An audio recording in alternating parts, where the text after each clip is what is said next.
சமயபுரத்தாலே சாம்பராணி வாசியே அம்மா மாரியம்மா உன்னோட திருவடி சரணம் அம்மா. சமயபுர மாரியம்மனின் அதிசயம்.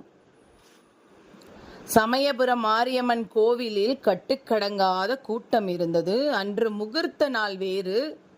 கோவில் வாசலில் ஒரு ஓரமாய் அமர்ந்து கூடையில் பூ வைத்துக் கொண்டு வியாபாரம் செய்து கொண்டிருந்தால் அந்த ஊரை சேர்ந்த கண்ணாத்தா. கண்ணாத்தாவின் மகள் திருமணம் நிச்சயிக்கப்பட்டிருந்தது.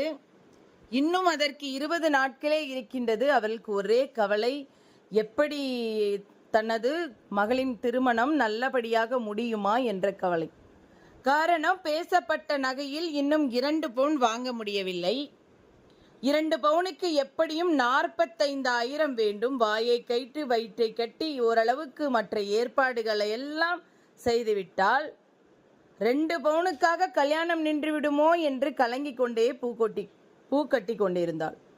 அவளோட கணவர் குடிகாரன், எந்த பிரயோஜனமும் இல்லை.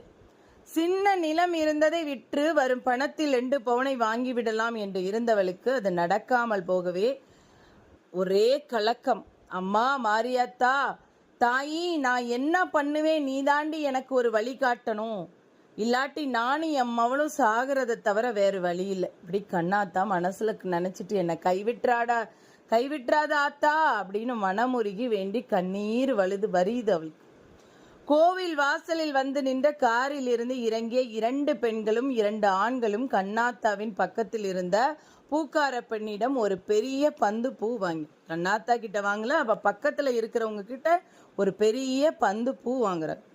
அப்போது ஒரு பெண்ணின் கையில் இருந்து பை ஒன்று கண்ணாத்தாவின் பூக்கூடைக்கு சற்று உயரத்தில் நின்று பூவை மறைத்தது. சில நிமிடங்களில் இந்த நிலை நீடித்தது. கொஞ்ச நேரத்துக்கு அதை மறைச்சிக்கிட்டே இருக்கு. அதனால என்ன என்று பொறுமையாக, சரி பரவாயில்ல இருக்கட்டும் அப்படின்னு அவ விட்டுட்டே இருந்தாள். பூ வாங்கியவர்கள் உள்ளே போய்விட வியாபாரத்தில் மும்முரமாயிட்டார். 10 நிமிஷம் ஆயிருக்கும். கோயிலுக்கு இருந்து சில பேர் ஓடி வந்தார்கள். இங்கும் அங்கும் பரபரப்பாய் தேடினார்கள். அவர்களோட பாதுகாப்புக்கு நின்று கொண்டிருந்த காவல்துறையினரும் தேட ஆரம்பித்தனர். விஷயம் வெளியே வந்தது. கண்ணாத்தாவின் பக்கத்தில் இருந்த பூக்காரியிடம் பூ வாங்கி சென்றவர்கள் மகளின் கல்யாணத்திற்காக வாங்கியிருந்த நகைகளை அம்மன் திருவடிகளில் வைத்து பூஜை செய்து வாங்கி செல்ல வந்ததாகவும் அதில் 11 பவுன் திருமாங்கல்ய செயினை காணவில்லை என்று தெரிந்தது. கேள்விப்பட்ட கண்ணாத்தாளுக்கு வருத்தம் தாங்க முடியும். அம்மா, அவங்கள ரொம்ப சோதிக்காதம்மா. அவங்க மகளோட திருமணம் நல்லபடியா நடக்கணும். நகை யாரு கையில கிடைச்சதோ அவங்க நல்ல மனசோட அதை திருப்பி கொண்டாந்து கொடுத்துடணுமா அப்படின்னு கண்ணாத்தா வேண்டியிருக்கா. அவளுக்கே ஏகப்பட்ட பிரச்சனை. இன்னும் கூடையில கொஞ்சம் பூ இருக்கு அவகிட்ட, இன்னும் 2 முழம் பூ கொடுங்கம்மா அப்படின்னு கேட்டவங்க கூடையின் அடியில் இருந்த பூவை எடுத்து முழம் போட முனைந்தாள்.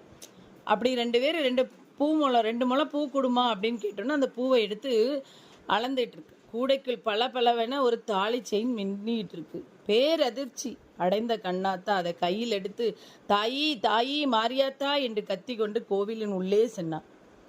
அம்மனின் முன் நின்று அழுது கதரும் அந்த 2 பெண்களை பார்த்த மாத்திரத்தில் அவளுக்கு அடையாளம் தெரிந்து போயிட்டு, அம்மா இந்தா பாருங்க, இந்த தாலி செயின் உங்களதான்னு. கண்ணாத்தாவின் கையில் இந்த தாலி செயின் அவர்கள், இதுதான் நாங்கள் கொண்டு வந்த தாலி செயின் கிடைச்சிருச்சு, மகமாயி தாயே கிடைச்சிருச்சு என்று மகிழ்ச்சியும் பரவசமும் கலந்து சொன்னார். கண்ணாத்தா அந்த பெண்ணிடம் செயினை ஒப்படைத்தால் அவர்கள் கண்ணாத்தாவை யாராவது திருப்பி கொடுத்தா ரொம்ப பாராட்டுவோம். அப்படி பாராட்டிக்கிட்டே இருக்காங்க. உன்னை நல்லம்மா, நீ நல்லா இருப்பம்மா.